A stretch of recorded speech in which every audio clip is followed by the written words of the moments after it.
할렐루야. 하나님께서 오늘도 말씀 안에서 크신 은혜를 베풀어 주실 줄 믿습니다. 옆에 계시는 분들과 함께 인사해 보도록 하겠습니다. 사랑합니다. 축복합니다. 말씀 안에서 큰 은혜 누리시길 바랍니다. 이 새벽 주님을 간절히 찾고 구하며 주님 앞에 나아가는 우리 모든 성실교회 성도님들의 삶 가운데에 하나님의 따뜻한 위로와 평강이 가득하시기를 주님의 이름으로 축원합니다. 오늘 말씀의 제목은 우리를 긍휼히 여기시는 예수님을 생각하라입니다. 여러분, 일상을 살아가다 보면 매일같이 잘 사용하던 소중한 물건이나 기계가 갑자기 고장나서 참 난감함을 경험할 때가 있습니다. 늘 잘 작동하던 핸드폰이나 냉장고, 세탁기 혹은 매일 타고 다니는 자동차가 갑자기 멈춰서면 무척 당혹스럽고 막막해지지요. 그런데 아주 정밀하고 복잡한 기계일수록 우리는 그것을 아무 동네 수리점에나 덥석 맡기지 않습니다.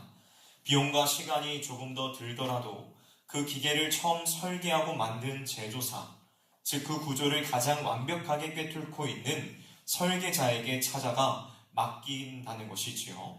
왜냐하면 처음 지은 자만이 그 고장의 근본적인 원인을 가장 정확하게 짚어낼 수 있기 때문입니다. 그런데 가만히 생각해보면 우리가 살아가는 이 인생의 여정도 이와 참 많이 닮아 있음을 보게 됩니다. 우리는 나름대로 열심히 최선을 다해 살아간다고 다짐하지만 어느 순간 삶의 중요한 부분들이 삐걱거리고 고장나는 것을 뼈저리게 경험하게 됩니다. 굳게 믿었던 사람과의 관계에 금이 가고 자신하던 건강이 무너지며 마음속 깊은 곳에 평안이 산산조각 나버리는 그러한 아픈 순간들을 마주하게 된다는 것이지요. 그럴 때 우리는 어떻게든 해결책을 찾으려고 무던히 애를 씁니다. 세상이 말하는 수많은 방법들, 예를 들면 통장의 잔고를 더욱더 늘려보거나 힘있는 사람들의 인맥을 의지하거나 나의 알량한 지식과 경험으로 그 고장난 부분들을 고쳐보려고 발버둥을 치곤 합니다. 하지만 사랑하는 성도 여러분, 세상의 방법들은 잠시 겉모습을 그럴싸하게 덧칠해 줄 수는 있을지는 몰라도 우리의 삶의 근본적인 고장을 절대로 해결해 주지 못합니다. 결국 우리는 내 힘과 세상의 방법으로는 도무지 이 망가진 삶을 제대로 고칠 수 없다는 뼈저린 한계에 부딪히게 된다는 것이지요. 이처럼 내 힘으로는 어찌할 수 없어 멈춰버린 고장난 인생 앞에서 우리는 인생의 참된 설계자를 찾아가야만 합니다. 무너진 내 삶을 들고 온전한 고침을 주실 수 있는 분의 옷자락을 굳게 붙들어야 한다는 것이죠. 오늘 우리가 함께 읽은 이 마태복음 9장의 말씀 속에는 내 힘이나 세상의 방법으로는 도무지 고칠 수 없는 막막한 삶의 문제들을 안고 있는 그러한 사람들의 이야기가 등장합니다. 오늘 말씀을 통하여서 이들이 어떻게 인생의 참된 주인을 만나 고침을 받았는지를 살펴보고 우리의 삶에 묻어진 자리를 다시금 세우는 은혜를 나누고자 합니다. 이 시간 말씀을 듣는 모든 성도님들의 마음 가운데 다시 일어날 새 힘과 소망이 넘쳐나시기를 주님의 이름으로 간절히 축원합니다. 먼저 첫 번째로 내 힘으로 고칠 수 없는 캄캄한 어둠 속에 갇혀 있을 때 우리는 우리 인생의 설계자 되시는 주님께 나아가 긍휼을 구해야 됩니다. 우리의 설계자가 누구시라고요? 주님, 예수님이신데 예수님께 나아가 무엇을 구해야 된다고요? 긍휼을 구해야 됩니다. 오늘 본문 27절의 말씀을 보십시오. 예수님께서 길을 가실 때에 두 맹인이 소리를 지르며 주님을 따라옵니다. 그들은 다윗의 자손이여 우리를 불쌍히 여기소서라고 간절히 부르짖지요. 여러분, 앞을 전혀 보지 못하는 맹인이 누군가를 따라간다는 것은 참으로 두렵고 막막한 일입니다.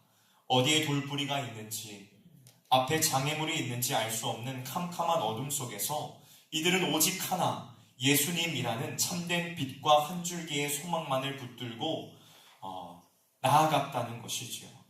여러분, 이 두 맹인의 모습은 사실 하나님을 떠나 생명의 길을 잃어버린 우리 인간의 비참한 상태를 고스란히 보여주고 있는 것입니다. 우리는 스스로의 힘으로 내일 일을 단 한치도 내다볼 수 없는 연약한 존재들이지요. 아무리 세상에서 지식이 많고 돈이 많아도 우리의 삶을 뒤덮고 있는 죽음과 죄의 문제를 내 힘으로는 도무지 해결할 수 없습니다. 스스로 눈을 떠서 참된 진리와 생명의 길을 찾아갈 수 없는 철저히 무능하고 부패한 존재, 그것이 바로 하나님 없는 우리 인간의 진짜 모습인 것입니다. 그런데 이 절망적인 어둠 속에 갇힌 자들을 완벽하게 고치시는 분이 다가오십니다. 바로 우리를 지으신 참된 주인 되신 예수 그리스도이십니다. 예수님은 이들의 간절한 부르짖음을 귀찮다며 외면하지 않으셨습니다. 오히려 그들의 믿음을 보시고 닫힌 눈을 환하게 열어주셨다는 것입니다. 여러분, 이 기적은 맹인들의 어떠한 노력이나 자격 때문에 일어난 것이 결코 아닙니다. 오직 십자가의 은혜로 우리에게 다가오신 예수 그리스도의 전적인 사랑, 그 놀라운 긍휼하심으로 일어난 사건이라는 것입니다. 주 안에서 사랑하는 성실의 성도 여러분, 지금 내 삶의 자리가 도무지 앞이 보이지 않는 캄캄한 터널 속에 갇혀 완전히 고장난 것처럼 느껴질 때가 있습니다. 매달 갚아 나가야 할 막막한 대출금과 재정의 압박 앞에서, 아무리 눈물로 타일러도 엇나가기만 하는 자녀들의 모습 앞에서, 혹은 병원에서 들려온 절망적인 진단의 결과 앞에서 길을 잃고 헤매기도 하지요. 그럴 때 우리는 결코 체념하거나 주저앉아서는 안 됩니다. 내 알량한 자존심과 세상의 방법으로 무언가를 해보려고 애쓸 것이 아니라 오히려 바로 그때가 주님의 이름을 간절히 불러야 할 때입니다. 오늘 이 새벽 여러분이 짊어지고 있는 그 캄캄한 현실의 문제들을 십자가 앞에 남김없이 쏟아놓으시기를 주님의 이름으로 축원합니다. 이 맹인들처럼 인생의 설계자 되시는 주님의 그 자비하심에 내 삶의 모든 것을 내어 걸고 매달려야 합니다. 주님, 저를 불쌍히 여겨 주시옵소서. 세상의 그 어떠한 지식도 통장의 잔고도 저를 고칠 수 없습니다. 주님의 긍휼이 아니면 저는 단 한순간도 살아갈 수 없습니다 라고 부르짖기로 결단하십시오. 지난주 금요일에도 말씀을 나누었죠. 베드로가 물에 잠기고 있을 때에 뭐라고 주님 앞에 고백하였습니까? 주여, 나를 구원하소서. 우리가 같이 큰 목소리로 외치지 않았습니까? 주여, 나를 구원하소서. 그러한 고백을 가지고 이 시간 나아가야 될 줄로 믿습니다. 캄캄한 절망의 자리에서도 우리를 향해 빛을 비추시는 그 예수 그리스도, 그분을 온전히 신뢰함으로 가려진 눈이 열리고 참된 생명을 마주하는 저와 여러분이 되시기를 주님의 이름으로 간절히 축원합니다. 다음 두 번째로 우리는 우리의 닫힌 입술을 풀어주시는 그 주님을 온전히 신뢰해야 합니다. 우리의 무엇을 풀어주신다고요? 닫힌 입술. 우리의 닫힌 입술을 풀어주시는 그 주님을 우리는 온전히 신뢰해야 합니다. 오늘 본문 이 32절과 33절의 말씀을 주목해 보십시오. 두 맹인이 고침을 받고 나간 직후에 사람들이 귀신 들려 말 못하는 사람을 예수님께로 데려옵니다. 자신의 생각과 감정이 분명히 있음에도 불구하고 어둠의 세력에 억눌려 입 밖으로 단 한마디도 내뱉지 못하는 이 사람의 삶은 이루 말할 수 없이 답답하고 고통스러웠을 것입니다. 캄캄한 침묵 속에 갇혀버린 참으로 불쌍한 그러한 인생이지요. 주위의 바리새인들은 그를 향해 조롱하고 비난했지만 우리 예수님께서는 묵묵히 그 사람을 불쌍히 여기시며 그를 얼매고 있던 죄악의 사슬, 어둠의 사슬을 단번에 끊어주셨습니다. 그토록 굳게 닫혀있던 그 입술이 완전히 열리고 그가 자유롭게 말을 하며 하나님을 향해 입을 열게 된 것입니다. 사랑하는 여러분, 여기에서 입이 굳게 닫혀 말을 하지 못한다는 것은 단순히 신체적인 아픔이나 결함만을 의미하는 것이 아닙니다. 이것은 죄와 사망의 권세에 깊이 억눌려 하나님을 향해 부르짖지 못하고 그 입술에서 감사와 찬양을 완전히 잃어버린 우리 인간의 존재를, 그 참담한 상태를 상징적으로 보여주는 것입니다. 실제로 죄악과 삶의 무거운 짐들은 자꾸만 우리의 입을 막아버리곤 합니다. 세상의 염려 앞에서는 불평과 원망을 쏟아내게 만들면서도 정작 생명의 주인이시며 우리의 삶의 설계자 되시는 그 하나님 앞에서는 철저하게 입을 다물게 하는 것입니다. 그러나 예수님께서는 이 모든 억눌림에서 우리를 자유롭게 하시려고 이 땅에 오셨습니다. 주님은 골고다 언덕에서 친히 십자가를 지시고 모든 물과 피를 쏟으심으로써 우리를 무겁게 짓누르고 있던 모든 죄와 사망의 사슬을 완전히 끊어내셨습니다. 우리를 고장나게 만들고 벙어리 되게 만들었던 그 모든 억눌림으로부터 우리를 영원히 해방하신 진정한 참 주인 되시는 줄 우리는 믿어야 됩니다. 주 안에서 사랑하는 성도 여러분, 오늘 우리의 입술도 정직하게 돌아보아야만 합니다. 삶의 무거운 짐과 두려움 때문에 혹은 남몰래 짓고 있는 은밀한 죄의 습관들 때문에 하나님을 향한 감사의 입술이 굳게 닫혀 있을 때가 많습니다. 기도한다고 이 막막한 현실이 과연 변할까 하는 깊은 체념과 절망이 우리 입을 마치 벙어리처럼 꽉 막아버리기도 합니다. 가정과 직장 그리고 우리가 머무는 모든 곳에서 축복의 말보다는 차가운 원망과 한숨을 먼저 내뱉고 있지는 않은지 우리는 이 시간 돌아봐야만 합니다. 물론 이러한 굳게 닫힌 입술은 내 얄팍한 결심이나 노력만으로는 결코 억지로 열 수는 없지요. 오직 십자가에서 모든 결박을 끊으시고 승리하신 그 예수 그리스도께 우리의 모든 고장난 삶을 있는 그대로 내어 맡겨드릴 때에 우리의 입술은 열리게 되어 있습니다. 세상 우리를 향해 안 된다고 정죄하며 침묵을 강요하지만 예수님께서는 십자가의 그 피 묻은 손으로 우리의 닫힌 입술을 따뜻하게 어루만져 주십니다. 오늘 이 아침 불평과 원망으로 굳게 닫혀있던 내 입술을 기도로 넓게 열고 주님을 향한 감사와 찬양을 선포하며 나아가기로 결단하시기를 주님의 이름으로 축원합니다. 비록 내 상황과 환경이 당장 내 눈앞에서 바뀌지 않더라도 나를 얽매던 사망의 사슬을 완전히 끌어내신 그 십자가의 은혜를 믿음으로 바라보며 기도의 입술을 여시기를 바랍니다. 우리를 얽매고 있는 모든 어둠의 사슬을 십자가의 능력으로 끊어내신 그 주님을 굳게 의지하면서 오늘 하루도 감사의 고백과 기도가 끊이지 않는 복된 삶을 살아가시기를 주님의 이름으로 간절히 축원합니다. 마지막 세 번째로 우리는 우리를 긍휼히 여기시는 그 목자 예수 그리스도를 바라보아야만 합니다. 믿으시죠? 오늘 본문 35절과 36절의 말씀을 함께 보겠습니다. 35절과 36절의 말씀을 여러분들이 읽어주십니다. 시작!